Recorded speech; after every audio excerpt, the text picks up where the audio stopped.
Yeah, let me read some questions from the Discord. Okay, you want to do a 19-year-old? This guy's got a huge question. Zerka, 19-year-old. I guess he's talking about himself. My life is basically shit. Obviously, you're 19. I'm a loser pussy who used to cope with the gym, me too, but the never-ending self-aggression and thought loops got me back in the rat hole. I love how this guy sounds like me. I went from the most popular comedian in class to hating and avoiding people and being on my own. Oh, this is sounding like me. Right? What the fuck? Remember the class clown to fucking never talk? I never spoke after high school. Also, it's nothing new. I've been through these cycles before, but still, any advice with the knowledge you have? I'll tell you this, bro. Anytime someone uses the word cycle, you know this is the first problem you should deal with. When you just said cycle, meaning you're expecting more seasons of this shit. It means you can't even have a month of winning without, it's cycle depression time. You're seasoning your depression, bro. The most dangerous thing you can have as an adult is a split, what we would call a splitting of objects, right? So you have a good version of yourself, the funny comedic version, and you have a bad version of yourself, this depressed sort of isolated version. Male and female, negative and positive polarities. Huh? These are the negative and positive polarities of yourself. Extremely dangerous. Those two need to be integrated immediately. You need to, and that means every day with everything you do. Yes. And this is not hard work. This is something you will enjoy. This is another concept. This is a weekly podcast. We're going to get into it, but you guys need to know the terminology. There's a term we have called splitting in object relations. It's the idea that when you split the legs and eat the cunt. I've never done it because I saw the shadow of that fucking desert storm. Go ahead. Try and answer it now. All you think of is that. As an infant, the infant needs to split the mother into a good mother and a bad mother.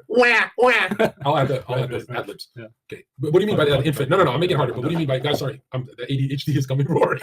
Go, what do you mean by ad libs? The infant needs to split the mother into a good mother and a bad mother because it needs to be able to feed without feeling a sense of anxiety. So you have arguments with your mom and you have a negative mother that day. No.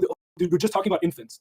We have basic instincts for life and death, right? We seek nourishment and we try to move away from things that may bring the idea of death, right? We get closer to death. We try to escape those.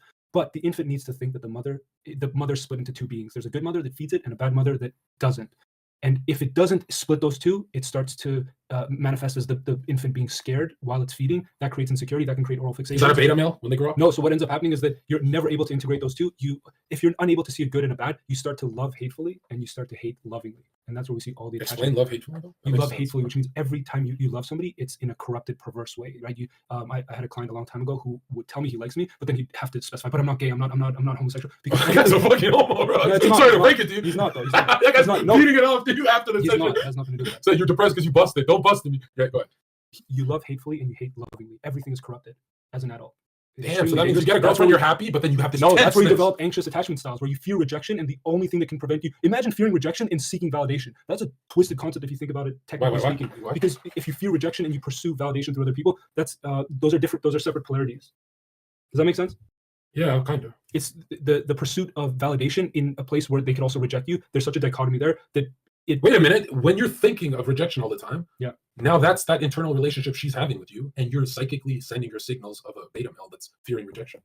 Like she's gonna pick up the fact that you're afraid. Project that. What was his original question? There's a point to make here. Basically, it's negative thought loops and cycles. Oh yeah. So the most important thing you can do as an infant, and there's no way for us to go back to it, but you have to go back and reanalyze your childhood. Is you have to be able to effectively split the good mother and the bad mother, so you can feed securely. You don't feel a sense of danger around it, and then as an adult, the opposite needs to happen. You need to be able to integrate those two split objects. You need to be able to see people as being complex and good and bad and all these things. My sense with this person is that he's in a position where he hasn't developed out of that split, oh my God, what we would call the paranoid schizoid position. Has just said paranoia or schiz. You said you could see someone's complex. I have this weird thing I do where I only see people as good or bad. Yes, but when it flips, it's like I'll do the favors for Heel Mike. Yeah, the day he snakes me and oops, sorry, I forgot. I switch him into bad. Correct. And he's always been bad. He's always been confused when he deceived you into exactly. That's a terrible place to be in because now your present defines the past and the future. Extremely. Mike is never a good person. He deceived me into thinking he's a good person. Yeah. Extremely dangerous. You need that makes me make monsters out of friends. Correct. And so you're saying because you said the word complex, that means no. So you have there's no sense of continuity in your life. The past is recreated every time you have an interaction with somebody. Why? Because when you have an interaction with Mike and he pisses you off, he's always been a bad person. The past never existed. You create a new past where he was a bad person. Oh yeah, I do clean slate him every time. Extremely. And you're saying there's complexity. That manifests as borderline personality disorder. It can manifest in psychosis, as schizophrenia. Get the fuck out of here, psychosis. How? Yeah, that's logical. Oh, like he's out to get me. Heel Mike is out to. No, you go back and recreate your past. Oh shit! I'm a psychopath. Instead of no, it's not the same. Not a psychopath. Psychosis. Give me all your fucking money. But that's extremely dangerous. What you guys should be on the lookout for is look at the interactions you have with people. If you find that when somebody pisses you off, it changes your entire perception of them. You need to go and evaluate where that's coming from. Oh, and you know what's funny? Because if that world that crashes where he becomes a bad guy is always when I'm having a bad day. No, but he's not just a bad guy in that moment for you. He's always been a bad guy. The only time he's good to you is if he deceived you. And it's funny, and you'll project that onto the future. Yeah, and it's not that deep. He's just a chill homie. The healthy approach, and of course, this is all things that can be worked on. So you don't have to stress about it. It's something that can be. Oh, wait a minute. But what if you see like a girlfriend does something stupid and bad, Yeah. and then she becomes a figure of like fuck this bitch in your head.